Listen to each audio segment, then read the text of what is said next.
Hello guys, good afternoon. Ayan ang trabaho ko. Meron pang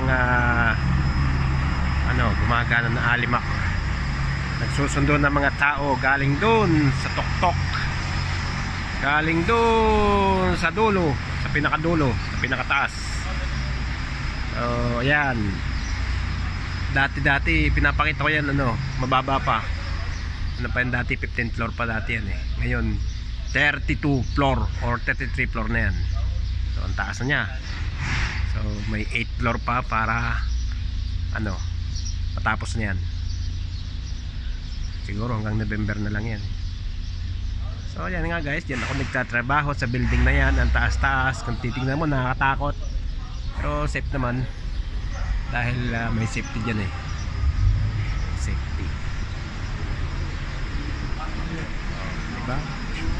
Diba? Yan yung kabilis kumuha ng building dito. Yan yung yung alimak. Yan yung sinasakyan papunta roon sa taas. Yan eh, parang yung elevator sa labas ng building.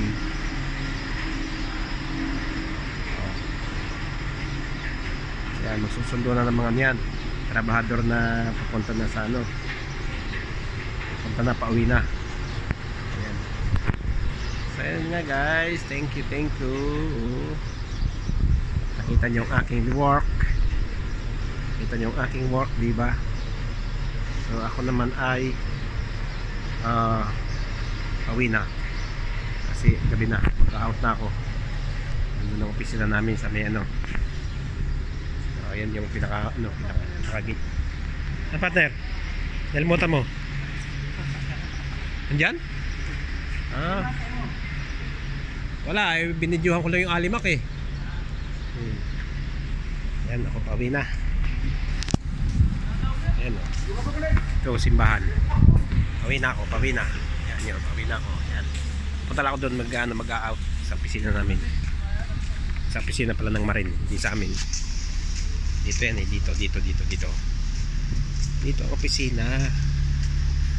Meron pong ibang lahi. Marami akong makakasalubong na mga